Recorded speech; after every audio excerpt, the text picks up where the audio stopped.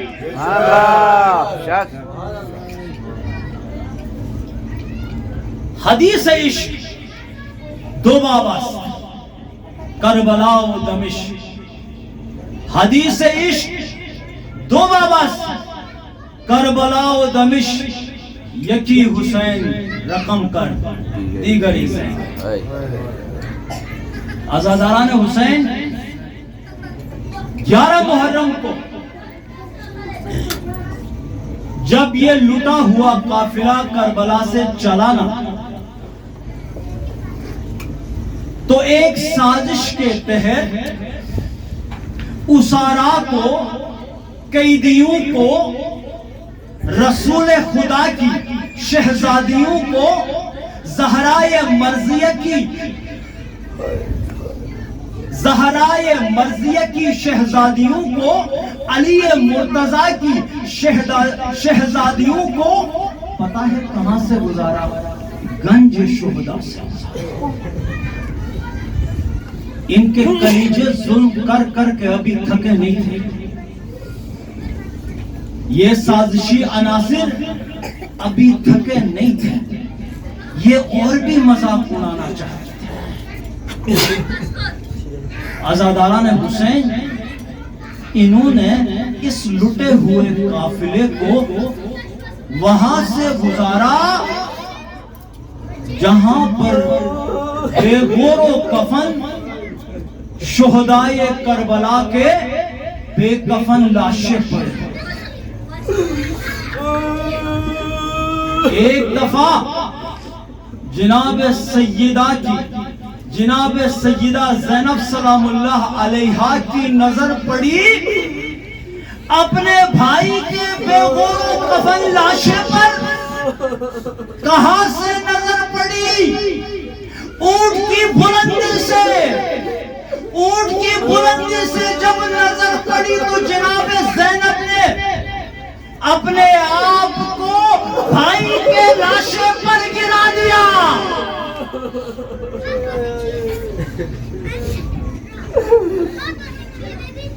اور پھر جب بھائی کی لاش پر پہنچی تو مدینے کی طرف رخ کر کے فرماتی ہیں، یا جدہ یا رسول اللہ صلی علیک ملیک السماء وَهَذَا حُسَيْنٌ بِالْعَرَاء مُرَمَّلٌ بِالدَّمَا مُقَطِّعُ الْأَعْضَاء وَهَذِهِ بَنَاتُكَ سَبَايَا۔ میرے نانا تم پر آسمان کے ملائکہ درود بھیجتے ہیں، ذرا ادھر آ جائیے، میرے حسین کو دیکھیے کس حال میں بے غور و کفن پڑا ہوا ہے۔ جب یہ لٹا ہوا قافلہ دمشق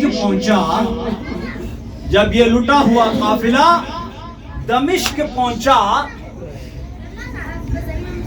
تو پتہ ہے کیا ہوا؟ وہاں پہ بڑے سخت مسائل میں بازار دمشق ہے۔ وہاں پہ ہوا یہ کہ جو دمشق کا مرکزی دروازہ تھا شہر کا، وہاں پر اسارا کے اس قافلے کو روکا گیا۔ 3 دنوں تک اس قافلے کو شہر کے مرکزی دروازے پر روکا گیا۔ پوچھتے ہو کیوں؟ اس لیے کیونکہ ابھی بازاروں کی درباروں کی نمائش اور تزئین و آرائش ابھی صحیح طرح سے نہیں ہوئی ہے۔ جب بازاروں کی نمائش، وہاں کی آرائش، وہاں کی تزئین، وہاں کا ڈیکوریشن مکمل ہوگا تو پھر اولاد رسول کو درباروں میں اور بازاروں میں پھرایا جائے گا۔ 3 دنوں بعد جناب زینب سلام اللہ علیہا کا ایک قافلہ بازار دمشق میں داخل ہوا۔ اب ذرا آپ سوچ سکتے ہیں کہ وہاں کے حالات کیا تھے۔ عزیزان محترم، یہ وہ زینب ہے، یہ وہ ام کلثوم ہے کہ جو مدینے میں جب بھی رسول خدا صلی اللہ علیہ وآلہ وسلم کے روزے کی زیارت کی خواہش کرتی تھی نا، تو امام علی علیہ السلام کہتے تھے زینب رکو، رات ہونے دو، اجرکم علی اللہ، کہتے تھے زینب رکو، رات ہونے دو۔ اور پتہ ہے رات کو کیسے پروٹوکول میں لے کے جاتے تھے؟ رات جب ہو جاتی تھی، جب باہر اندھیرا ہوتا تھا، جب باہر تاریکی ہوتی تھی، تو امام علی علیہ السلام فرماتے تھے حسین، حسن، عباس، زینب کے ساتھ چلو، زینب کو لے کے جانا ہے۔ آگے آگے علی مرتضیٰ خود ہوتے تھے، ایک طرف بھائی حسن ہوتے تھے، ایک طرف بھائی حسین ہوتے تھے، پشت پر غازی علمدار ہوتے تھے، درمیان میں کائنات کی یہ شہزادی اپنے نانا کے روزے کی زیارت کے لیے جاتی تھی۔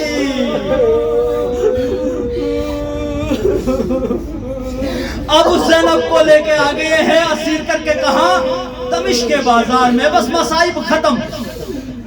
دمشق کے بازار میں دل دھرنے کی جگہ نہیں تھی، پاؤں رکھنے کی جگہ نہیں تھی، ہر طرف رقص و سرود، اور زہرا کی شہزادیاں بدون حجاب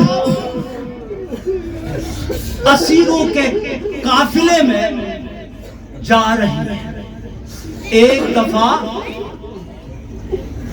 ایک ضعیفہ نے چھت سے، کوٹھے سے، اپنے کوٹھے کی چھت سے دیکھا کہ کچھ اسیروں کو لایا جا رہا ہے، کچھ قیدیوں کو لایا جا رہا ہے۔